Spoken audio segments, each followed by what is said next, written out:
mbinguni. Ile uniform anataka kuiona umeivaa ni unyenyekevu, na anakutabua kwa unyenyekevu.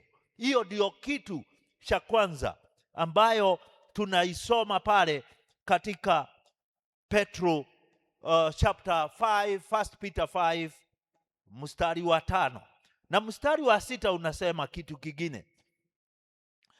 Wa 6 unasema, therefore humble yourself under the mighty hand of God, that he may exalt you in due time. Kwa hivyo mstari wa 6 unatuambia nyenyekeeni basi, na hii ni tendo. This is an action, that ni tendo ambalo lazima tuifanye. Nini? Tunyenyekee sisi, na tunyenyekee chini ya mkono wa Mungu ulio na uwezo. Na foundation ya unyenyekevu ni nini? Ni nini msingi wa unyenyekevu? Msingi wa unyenyekevu ni dependence, ni kumtumainia, si kutumainia, ni kumtegemea Mungu. Oh yes. Msingi wa unyenyekevu ni kutegemea Mungu. Ni pale ambako unasema sijitegemei mimi. Wakati unaona mwanafunzi na uniform, au unaona yule mfungwa wa jela akiwa na uniform, inakwambia kuna pale ambako anachukua instructions. Kuna pale anachukua kuna pale ambako yule ambako anasikiza, anachukua amri kutoka kwa wapi. Na kwa hivyo sisi wakati tunanyenyekea, msingi wa unyenyekevu wako ndugu yangu, dada yangu, ni kukua twategemea Mungu, hatujitegemei sisi. Na kwa hivyo tukisema ya kwamba tumevalia sare ya unyenyekevu, ni kusema pia ya kwamba sisi unaotuona na uniform hii, sisi hatujitegemei, tunategemea Mungu. Ni hega hau.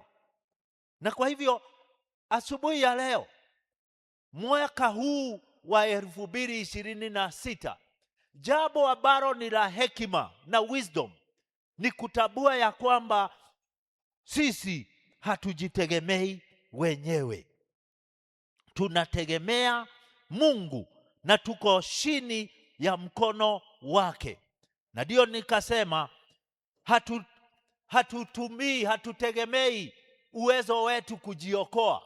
Hatutegemei wakati mambo mengi yanafanyika katika taifa na katika community na katika sehemu ambako tunaishi na yanatutendekea maishani, tunasema kwetu ya kwamba sisi anayetuokoa, yule ambaye rescue, anatukoboa, anatutoa, anatunasua. Hiyo ndio mzuri. Yule ambaye anatunasua kutoka kwa mtego wa ushumi ulio mzito. Yule ambaye anatunasua kutoka kwa mtego wa maradhi na magonjwa. Yule ambaye anatunasua katika mtego wa madeni. Sio mtu, sio serikali, sisi tunanasuliwa na Mungu. Na tunapoishi tunategemea Mungu atunasue, aturescue kutoka kwa uzito fulani, kutoka kwa shida fulani, kutoka kwa changamoto fulani. Ni kwa sababu gani? Sisi tumenyenyekea chini ya mkono wake. Ni mkono ambao unatunasua ni mkono wa Mungu. Mkono ambao unatuponya ni mkono wa Mungu. Mkono ambao unakuinua kutoka kwa shimo ulio ndani yake ni mkono wa Mungu. Sio nguvu zako, sio pesa zako, sio elimu yako, sio jina lako kubwa. Tunategemea mkono wa Mungu kutunasua sisi. Ithetiguo.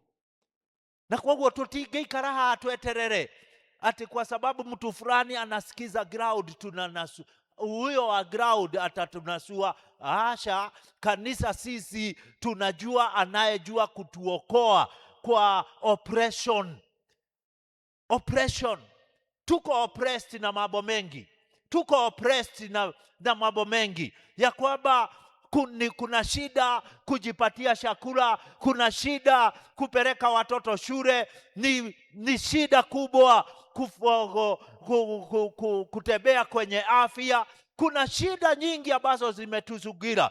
Kuna shida ya usalama katika taifa. Kuna shida ya usalama kwa watoto wetu. Lakini tunasema anayetunasua sio yule ambaye anakuja na ushabiki wa kisiasa, si yule anayekuja na ufahamu wa mambo hili, anatuambia yeye anajua, ati anajua mtu kupanga, anajua kufanya hii. Hiyo haitatunasua. Yule ambaye anatunasua ni Mungu, yule ambaye tumenyenyekea kwake, na kama kanisa anatujua kwa uniform yetu. Na kwa hivyo, who shall rescue us from this economy? Our God. Na ndio anasema basi nyenyekeeni chini ya mkono wa enzi wa Mungu. Mkono wa Mungu wa kuume, wenye enzi na mwenye uwezo, huo ndio utatunasua. Na nikio tunakuja mahara hapa kila asubuhi kuambia Mungu tunakutegemea. Tunalete familia zetu mbele za Mungu kila asubuhi kuambia Mungu tunakutegemea. Tutigiaji muthenya on our own. Hatuwezi anza mchana on our own. Tunategemea Mungu.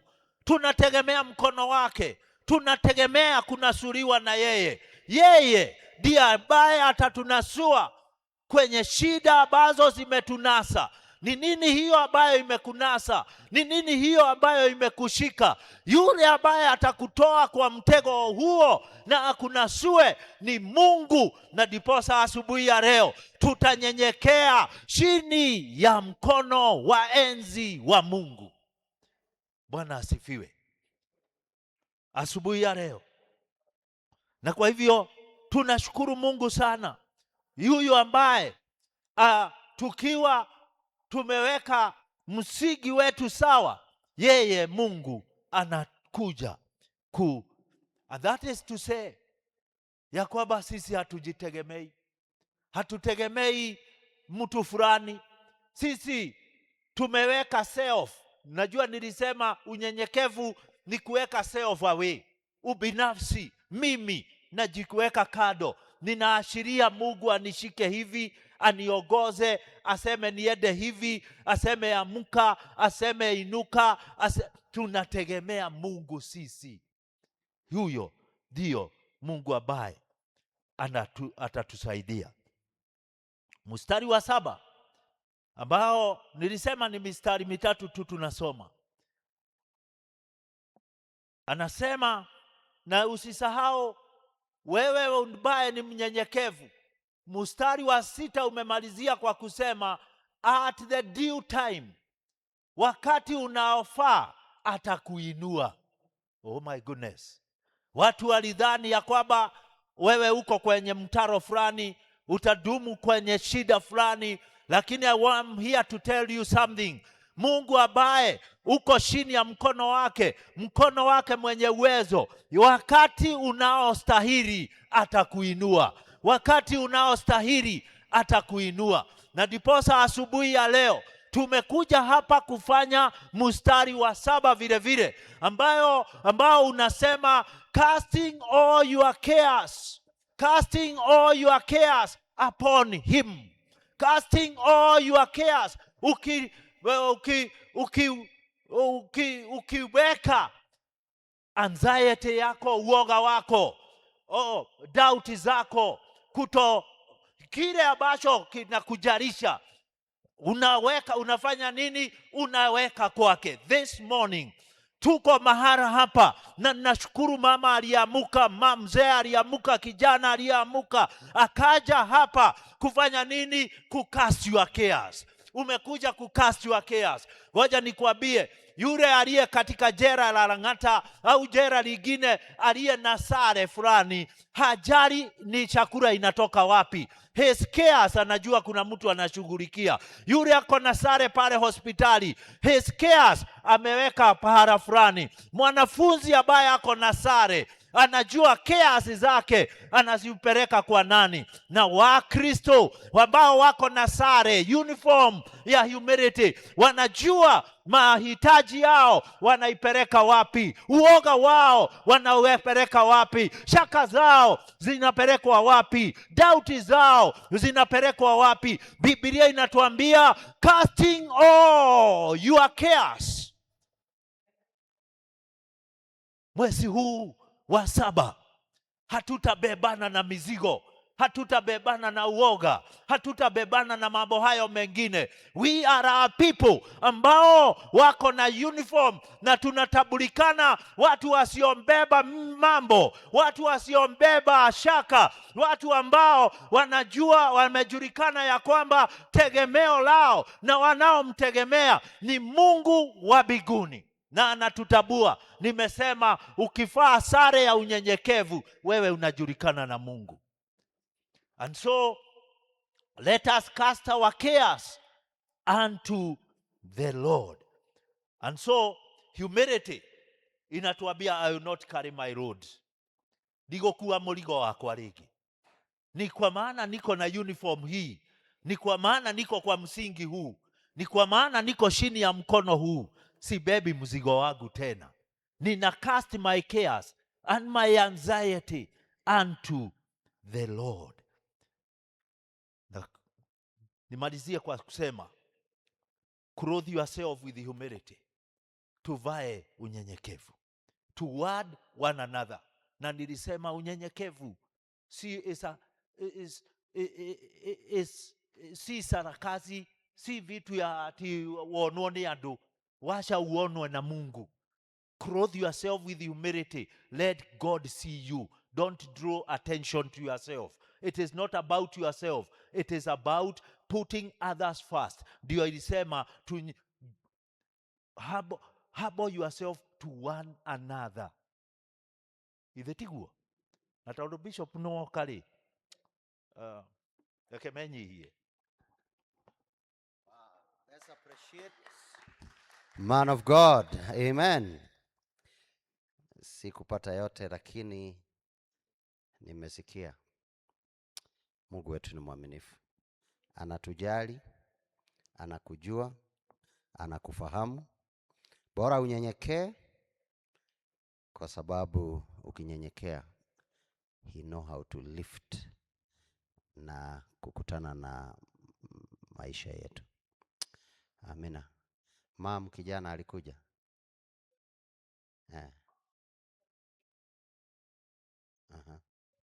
Amen. Sasa ako home. Lakini yako. So hawa watu walifanya kitu. Amen.